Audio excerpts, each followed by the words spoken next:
Dolphin वाले रात को खड़े होते हैं इधर, पहली बार था। चीफ मिनिस्टर पंजाब ने जो है वो 72 आवर्स का अल्टीमेटम दिया है। 4 रुकनी गैंग में एक लड़की भी मौजूद है। ये कत्ल और डकैती के मुख्तलिफ मुकदमों में इन्वॉल्व हैं।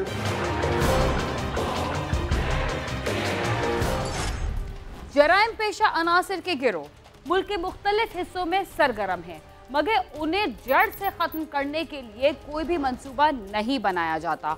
बाज़ दफ़ा ऐसी खबरें तो ज़रूर सामने आती हैं जिनसे ये पता चलता है कि जराइम पेशा अफराद के फला गिरोह का सरबराह हलाक कर दिया गया, मगर ऐसा कम ही होता है कि पूरे गिरोह को गिरफ्तार किया जाए या उसका खात्मा कर दिया जाए, जिसका नतीजा ये निकलता है कि इस गिरोह में शामिल बच जाने वाले अफराद दोबारा एक नए नाम से सरगर्म हो जाते हैं। दिलचस्प बात यह है कि पुलिस को नए सिरे से काम करने वाले गिरोह के हर मुल्जिम का पूरी तरह पता होता है और उनकी नज़र से कोई भी बात पोशीदा नहीं होती, जिससे ये बात साबित होती है कि अगर पुलिस चाहे तो कोई भी मुल्जिम कानून की गिरफ्त से नहीं बच सकता। लाहौर में बढ़ते हुए स्ट्रीट क्राइम्स की वजह से शहरियों में खौफ और हिरास फैला हुआ है। लोग घरों और बाजारों में खुद को गैर महफूज समझने लगे हैं कि ना जाने कब डाकू उनको नकदी वगैरह से महरूम कर दें। मिल्लत पार्क में डकैती के दौरान मुज़ाहमत पर 5 अफराद को मौत के घाट उतार दिया गया। वज़ीर आला पंजाब ने मुल्जिमान को पकड़ने के लिए पुलिस को 72 घंटे का वक्त दिया। देखते हैं कि इसका क्या नतीजा निकला।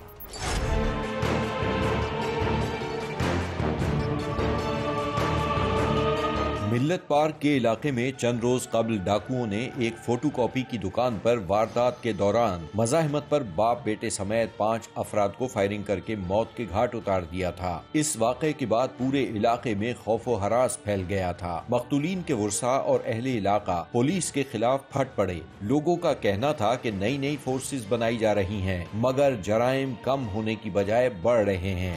जितने भी लोग हैं, जितने भी सिटीजन हैं, उनकी प्रोटेक्शन के लिए स्टेट रिस्पॉन्सिबल है। डॉल्फिन वाले रात को खड़े होते हैं इधर, ये अक्सर खड़े होते हैं इधर, साथ ही हमारे साथ ये चौक में खड़े होते हैं, लेकिन आज तक वारदात नहीं हुई इस चौक में, पहली वारदात। डॉल्फिन वाले रात को खड़े होते हैं इधर, पहली वारदात। चीफ मिनिस्टर पंजाब ने जो है वो 72 आवर्स का अल्टीमेटम दिया है। वजीर आला पंजाब ने पुलिस हुक्काम की सरजनिश करते हुए मुल्जिमान की गिरफ्तारी के लिए 72 घंटे का वक्त दिया, मगर पुलिस मुल्जिमान की गिरफ्तारी में नाकाम रही और उन्हें जल्द गिरफ्तार करने के दावे करती रही। चीफ मिनिस्टर पंजाब ने जो है वो 72 आवर्स का अल्टीमेटम दिया है पुलिस को कि वो मुल्जिमान को जो है वो अरेस्ट करें।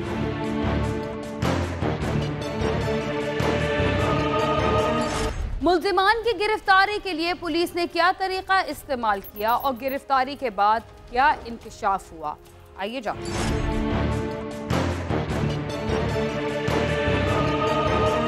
मुल्जिमान की गिरफ्तारी के लिए पुलिस ने मुखबरों और रिकॉर्ड की मदद ली, मगर कुछ सुराग न मिला। फिर पुलिस ने जदीद टेक्नोलॉजी का सहारा लिया और इलाके की जियो फेंसिंग करवाई, जिसकी मदद से 229 मुश्तबा अफराद को शामिल तफ्तीश कर लिया गया। तमाम अफराद की शनाख्त करवाई गई और उनमें से 2 अफराद बासु और जहीर को मकतूलीन के वर्सा और एनी शाहिदीन ने शनाख्त कर लिया। इन मुल्जिमान से तफ्तीश की गई और इनकी निशानदही पर इनके मजीद एक साथी जहांगीर और खातून साथी उम्मे फरवा को भी गिरफ्तार कर लिया गया।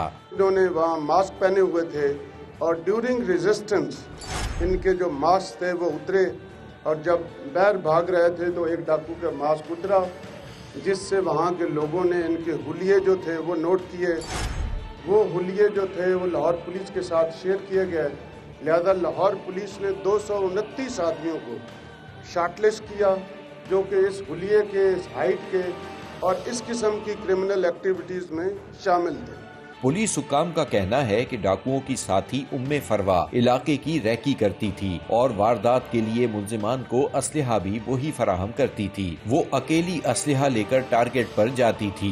कि इस गैंग 4 रुकनी गैंग में एक लड़की भी मौजूद है जिसका काम ये है, और ये पहली दफा देखा गया है कि ये लड़की जो है ना सिर्फ रिकॉनेसेंस करती है, रैकी करती है, टारगेट सिलेक्शन में मदद करती है, बल्कि बाद में जो वेपन्स होती है वो भी उस जो टारगेट एरिया होता है उसके करीब ये सप्लाई करती है। 9mm पिस्टल और 30 बोर पिस्टल जो है वो भी इस लड़की ने रक्शे में लाकर जो टारगेट एरिया था पक्की ठट्टी चौक उसके करीब इन क्रिमिनल को दिया गया।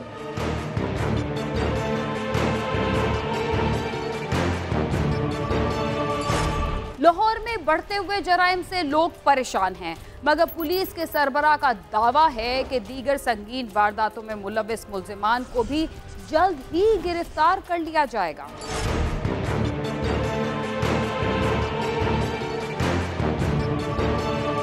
सीसीपीओ लाहौर कैप्टन अमीन का कहना है कि लाहौर में होने वाली दीगर संगीन वारदातों के मुल्जिमान की गिरफ्तारी के लिए भी टीमें काम कर रही हैं। उन्हें भी जल्द ही गिरफ्तार कर लिया जाएगा, जबकि क्राइम के कंट्रोल के लिए शहरी भी पुलिस का साथ दें। 1 करोड़ प्लस का शहर है और इसमें बहुत सारी एक्टिविटी है। ये क्राइम होने के कोई एक पुलिस हमारी तो जिम्मेदारी है, लेकिन बहुत सारे और भी इदारे जो हैं वो इसके जिम्मेदार हैं। इसमें administration of criminal justice system में जो गैप्स हैं उनको प्लग करने की ज़रूरत है। इसमें सोसाइटल इश्यूज हैं, इसमें अनएम्प्लॉयमेंट है और बहुत सारे फैक्टर्स हैं जो कि क्राइम में कंट्रीब्यूट करते हैं। 4 रुकनी गैंग में एक लड़की भी मौजूद है। ये कत्ल और डकैती के मुख्तलिफ मुकदमों में इन्वॉल्व हैं।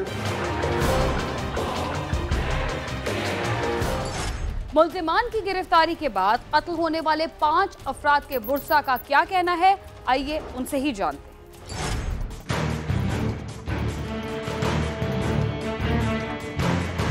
मुल्जिमान के गिरफ्तार होने पर मकतूलीन के वुरसा का कहना है कि उनके प्यारे तो अब वापस नहीं आ सकते, ताहम अब उन्हें ये सुकून तो है कि उनके कातिल पकड़े गए। ये पकड़े गए हैं, अल्लाह का शुक्र है। अब पहले से ज़्यादा थोड़ा मुतमिन है कि चलें, जिन्होंने उनको किया था वो पकड़े गए हैं और उनका भी इंजाम इंशाल्लाह वैसे ही होगा और पुलिस ने बहुत एफर्ट किया है।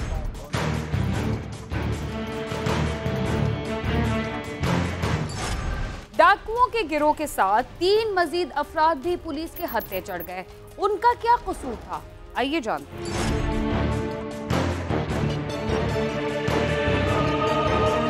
पुलिस हुक्काम का कहना है कि डाकुओं का ये गिरोह हाफिजाबाद से लाहौर आया और उन्होंने लाहौर में 3 जगहों पर मकान किराए पर लेकर अपने ठिकाने बनाए थे। उन तीनों मकानों के मालिकान को गिरफ्तार कर लिया गया है, क्योंकि उन्होंने किरायादारी एक्ट के तहत मुतालिका थानों में मुल्जिमान का इंदराज नहीं करवाया था।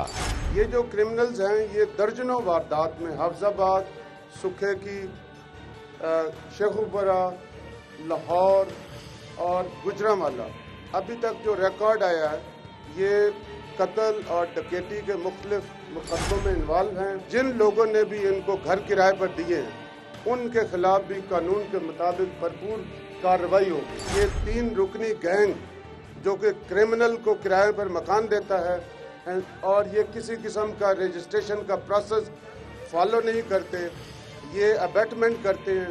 इन लोगों की जान माल इज्जत पर जो लोग हमलावर होते हैं उनको ये प्रोटेक्शन देते हैं, लिहाजा इनके खिलाफ भी कानून के मुताबिक कार्रवाई होगी।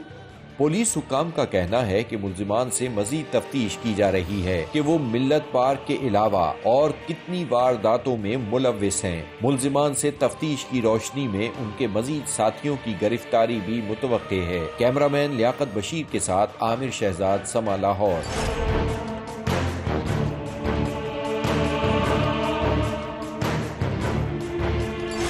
कहा जाता है कि पंजाब की पुलिस अमन व अमान की बहाली के लिए इंतहाई सरगर्मी के साथ जराइम पेशा अफराद का पीछा कर रही है, मगर इसके बावजूद अमन व अमान की सूरत हाल में बेहतरी दिखाई नहीं देती।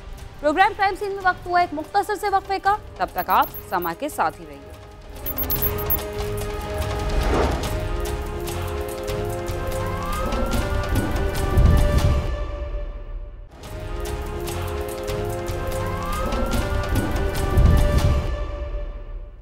प्रोग्राम क्राइम सीन में एक बार फिर खुशामदीद। नशा इंसान को सिर्फ जिस्मानी तौर पर कमजोर नहीं करता, बल्कि उसकी इखलाकियात भी छीन लेता है और रिश्तों की तमीज भी खत्म कर देता है। नशा करने वाले को सिर्फ नशे से ही मोहब्बत होती है, जिसके लिए वो किसी की तो क्या अपने सगों की भी जान ले सकता है। पिंडी बटिया में भी एक ऐसा ही वाकया पेश आया जिसमें नशे के आदी नौजवान ने अपने बाप से जायदाद का हिस्सा मांगा, मगर जब उसके बाप ने इनकार किया तो नौजवान का रद्द अमल क्या था, आइए जानते हैं।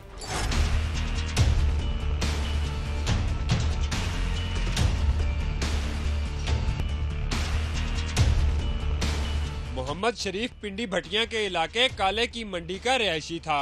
वो टांगों से माजूर भी था, मगर मस्जिद में जाकर नमाज अदा करना उसका मामूल था। वो ज्यादातर वक्त मस्जिद में ही गुजारता था। उसकी इलाके में तमाम लोग ही इज्जत करते थे। मोहल्ले में उसकी जो रेपुटेशन है वो बहुत ही अच्छी थी। इंतहाई ही मिलनसार और नेक आदमी था। ज़ईफ़ुल उम्र था, तकरीबन उसकी 70 साल उम्र थी। 5 वक्त नमाज अदा करता था। टांगे टूटी होने के बावजूद भी वो अक्सर बाद औक़ात जो है वो मस्जिद में जाकर ज़हर भी खुद देता था। मोहम्मद शरीफ के 2 बेटे थे, जिनमें से ज़ियाफत नशे का आदी था। वो पहले भी अपने बाप को तशद्दुद का निशाना बनाता रहता था, जिसकी वजह से शरीफ अपनी बेटी और दामाद के पास आ गया। उन्होंने कई बार बाप बेटे के दरमियान सुलह भी कराई। मोहम्मद शरीफ दा बेटा जिहड़ा सी अगे भी उन्हां नाल किहड़ा तसर करदा सी, मारदा सी, कुटदा सी, बहुत ज़्यादती करदा सी।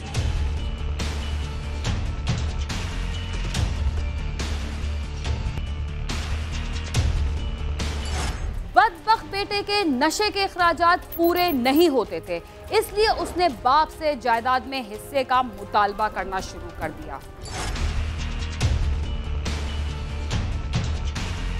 नशा ही ऐसी लानत है जो इंसान से इंसानियत छीन लेती है, और वो ये तक नहीं देखता कि वो कलाम किससे कर रहा है और किसकी जान ले रहा है। पुलिस को इत्ला मिली और जिसके ऊपर हमने फ़ौरन मौके पे अप्रोच किया और ज़रूरी कार्रवाई जो कानूनी होती है करने के बाद, पर्चा दर्ज रजिस्टर करने के बाद हमने रेडिंग पार्टीज़ को तश्कील दी।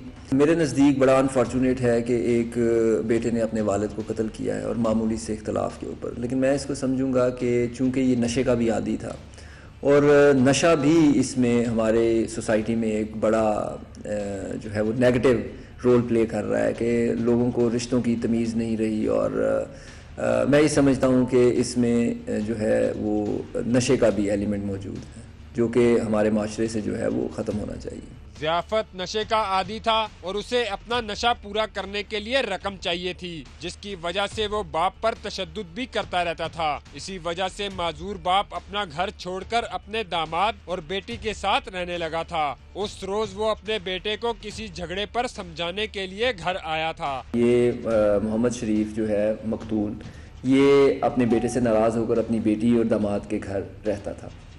नाराज़गी इनकी ख़ानदान में चली आ रही थी। इसके बेटे रियासत अली ने, जिस तरह मैंने आपको पहले भी बताया कि वो नशे का भी आदी है, उसकी मोहल्ले में कहीं लड़ाई हो गई और लोगों ने इसके रियासत के वालिद यानी कि मकतूल मोहम्मद शरीफ को बताया कि जी आपके बेटे ने ये किया। ये अपनी बेटी और दामाद के साथ अपने घर आता है इसको समझाने के लिए और ये बताने के लिए कि ये उन जो बंदे हैं जिनके साथ इसका झगड़ा है उसके साथ सुलह कर ले।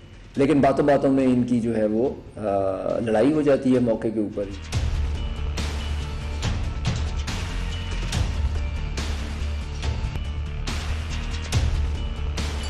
बाप को मालूम था कि ये जायदाद में से हिस्सा लेकर उसे अपने नशेई दोस्तों के साथ धुएं में उड़ा देगा, इसलिए उस रोज उसने साफ साफ इनकार कर दिया। फिर ऐसा ही हुआ जिसकी किसी नशेई से तवक्को की जा सकती है। मोहम्मद शरीफ जानता था कि अगर जायदाद में से इसको हिस्सा दिया तो इसका बेटा सब कुछ नशे में उड़ा देगा। एक रोज जब शरीफ उसे समझाने आया तो दोनों में फिर से तलख कलामी हुई, तो नशे के आदी बेटे ने पास पड़ी कुल्हाड़ी उठाई और माजूर बाप की गर्दन पर वार करके उसे मौत के घाट उतार दिया। असल में ये उसका जो बेटा है ये नशे का आदी था, नशा करता था। घर में कुल्हाड़ी पड़ी हुई थी, कुल्हाड़ी उठाकर उसने अपने बाप को वार किया तो कुल्हाड़ी से इसने अपने बाप को कत्ल कर दिया। मोहम्मद शरीफ के रिश्तेदारों का कहना है कि उन्होंने कानून को अपने हाथ में नहीं लिया, वरना बेटे के हाथों बाप का कत्ल ऐसा जुल्म है कि उसे उसी वक्त वहीं पर सजा दे दी जाती। मेरे चाचे दा बेटा सी ਤੇ ਹੈ ਬੜਾ ਬੁਰਾ ਸੀ ਜਿਹੜਾ ਉਹਨੇ ਜ਼ੁਲਮ ਕੀਤਾ ਵੇ। ਅਸੀਂ ਕਾਨੂੰਨ ਦੇ ਹੱਥੋਂ ਤੰਗ ਆ, ਮਜਬੂਰ ਆ, ਵਰਨਾ ਦਿਲ ਤੇ ਇਹ ਕਰਦਾ ਸੀ ਵੀ ਜਿਵੇਂ ਉਹਨੇ ਜ਼ੁਲਮ ਕੀਤਾ ਵੇ ਆਪਣੇ ਨੇਕ ਪਰਹੇਜ਼ਗਾਰ ਮੁਤਕੀ ਵਾਲਦ ਉੱਤੇ ਵੀ ਉਹਨੂੰ ਉਸੇ ਜਗ੍ਹਾ ਦੇ ਉੱਤੇ ਹੀ ਉਵੇਂ ਮਾਰ ਦਿੱਤਾ ਜਾਂਦਾ।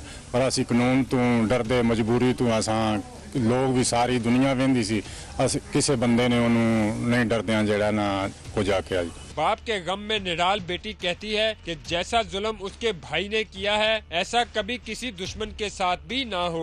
उसके बाप ने कभी अपनी औलाद का बुरा नहीं सोचा और ना ही कभी किसी को बद्दुआ दी। ज़ियाफत को उसके जुर्म की सख्त से सख्त सजा मिलनी चाहिए। इस बारे में मैं यही कहती हूँ कि उसने बहुत बाप पर जुल्म किया है, मेरे भाई को फांसी की सजा होनी चाहिए। मुलजिम का एतराफी बयान में कहना है कि उसने अपने बाप को कुल्हाड़ी के वार करके कत्ल किया क्योंकि उसे जायदाद में हिस्सा चाहिए था, मगर उसका बाप अपनी बेटी के साथ रह रहा था जिसकी वजह से जायदाद में से हिस्सा मिलना मुश्किल नजर आ रहा था। पर मेरे ने मजबूर होकर उधर रखा सी, मैं कह रहा सी मेरे बाल साहब गल दे इन्नी से कर रहे और मेरे बाल साहब को जबरदस्ती साढ़े को मार्फत जड़ा ना सर्टिफिकेट दवा रहे क्या मेरी औलाद नहीं जगह जी लै रहे हैं साढ़े को। उधर खिलाड़ी पे थी, मैंने उन्हें सिर में मारा, उसे हम वो जायदाद तो हमारी है, इसमें तो कोई शक नहीं, वो गुजर भी जाए फिर भी हमारी है, ये ज़बरदस्ती हड़प करना चाहते हैं। मुआशरे में फैली बहुत सी बुराइयों की जड़ नशे को ही समझा जाता है, मगर ये बात अरबाबे इख्तियार की समझ में नहीं आती। अगर नशे की लानत से छुटकारा पा लिया जाए तो मुआशरे में फैली बहुत सी बुराइयों पर काबू पाया जा सकता है। साथी रिपोर्टर बिलाल अकबर और कैमरा टीम के साथ नईम जंजुआ, समा, पिंडी भटिया।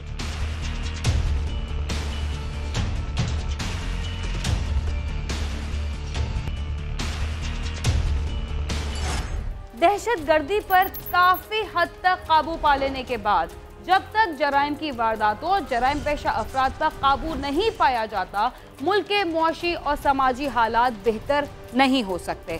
इसके साथ ही क्राइम सीन अपने इख्तिताम को पहुंचता है। अगर आप हमसे रब्ता करना चाहते हैं तो हमारा पता है cs@sama.tv। इसके अलावा आप फेसबुक और ट्विटर पर भी हमसे रब्ता कर सकते हैं।